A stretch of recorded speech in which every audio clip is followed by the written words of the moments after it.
की नदियां इन दिनों उफनाई हुई हैं। नदी में पानी के तेज बहाव से तटीय इलाकों में कटाव भी जारी है। हाल ही में कई पुल और पुलिये नदी में समा चुके हैं। पर आपको पश्चिम चंपारण का एक ऐसा पुल दिखाते हैं जो सालों से अप्रोच पथ की बाट जोड़ रहा है। बीच नदी बगैर अप्रोच पथ के खड़े इस पुल की आखिर क्या है कहानी, इस रिपोर्ट के जरिए समझिए। बिहार में हाल के दिनों में कई पुल पुलिये नदी की तेज धार में बह गए, धड़ाम हो गए।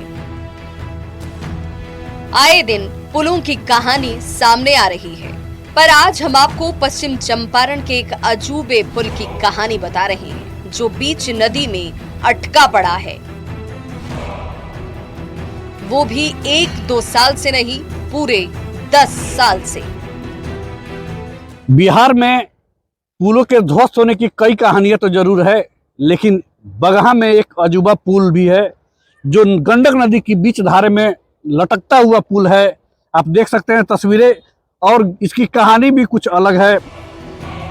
अप्रोच पथ के लिए 10 साल से इंतजार में खड़ा ये पुल पश्चिम चंपारण के मंगलपुर में है। गंडक नदी की बीच धारा में मौजूद इस पुल तक पहुंचना आसान नहीं, जबकि 10 साल पहले इस पुल से होकर लोग गुजरते थे। यूपी की सीमा तक इसका संपर्क पथ था, पर गंडक नदी की बदलती धारा ने सब कुछ बर्बाद कर दिया। इस पुल पे तो हम लोग गन्ना गिराए हैं, अपना ट्रैक्टर ले गए हैं, हम लोग का खेती उधरे था। नदी जब आया तो उधर का थोड़ा सा अप्रोच टूटा था, उसके बाद से उस पर कोई मरम्मती नहीं हुआ, धीरे धीरे टूटते टूटते पूरा दोनों साइड का टूट गया। गंडक नदी की बदलती धारा ने पहले जहां संपर्क पथ को ध्वस्त किया, तो विभागीय उदासीनता की वजह से पिछले 10 साल से ये पुल संपर्क पथ के इंतजार में यूं ही खड़ा है। स्थानीय विधायक ने इसके अप्रोच पथ को जल्द शुरू कराने का आश्वासन दिया है। वो अभी अधर में पड़ गया है। सरकार से मैं मांग करूंगा और बहुत जल्द मैं माननीय मुख्यमंत्री से मिलूंगा और विभागीय पदाधिकारियों से मैं इस पे चर्चा करूंगा कि जल्द से जल्द इस अलाइनमेंट पे रोड का निर्माण करवाकर इस पुल को सुचारू रूप से चलाने का प्रयास किया जाए।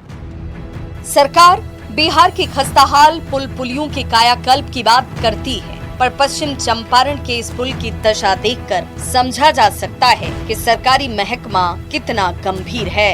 लोगों की आवाज भी नहीं सुनी जा रही। तो 10 साल से खड़ा ये पुल यदि अप्रोच पथ न बन पाए तो विकास के दावों को मुंह चिढ़ाती तस्वीर से ज्यादा ये कुछ नहीं। मुन्ना राज, न्यूज़ 18, बगहा। कोसी के कटाव का दंश झेल रहे सुपौल के लोग अब निराश हैं। निराशा इस बात की कि कम की हर साल कटाव में उनका सब कुछ खत्म हो जाता है। निराशा इस बात से ज्यादा हो रही है कि इस बार मुसीबत से निकाल ले जाने का झूठा आश्वासन देते हैं।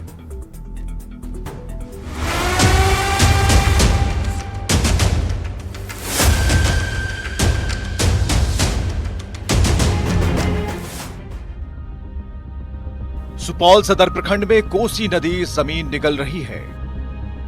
मुंगरार, बलवा और डुमरिया गांव में तबाही का सैलाब है। अब तक 200 से अधिक घर कट चुके हैं और कुछ इमारतों की ईंट खुद घर वाले निकाल रहे हैं। भगवान ने भी मंदिर समेत समाधि ले ली है। जिस खाट पर सोते थे, आज हालात ऐसे हैं कि खाट कंधों पर है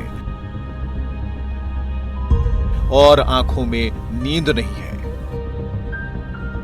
मुखिया प्रतिनिधि ने हाथ जोड़कर कम्युनिटी किचन चलाने की अपील की है। वो यही मांग है कि मेरे समाज को, मेरे जनता को कम से कम ज्यादा से ज्यादा घर थोड़ी बना देंगे क्या? अगर घर भी बना देंगे तो ये बहुत बड़ी बात होगी।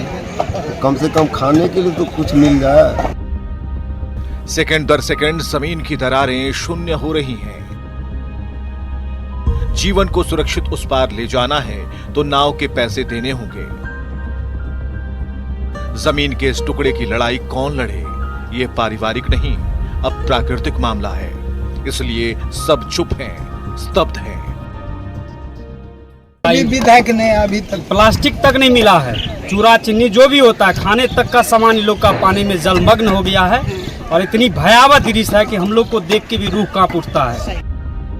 तबाही तब भी थी जब बाढ़ आई थी और तबाही अब भी है जब कटाव हो रहा है। कल तक सब कुछ इनका था, जिनके आशियाने की दीवार अब नहीं है। जो दिख रहा है वो भी अब नहीं रहेगा। खाने के लिए तरस रही है, कुछ नहीं छा बाबू, कतो कुछ ना, घर दुआर बेचे ना, स्टमरो वाला सब घर बेच के दान बेच के दै छिए बाबू, हे वो जन का उजली कोनो उपाय नहीं।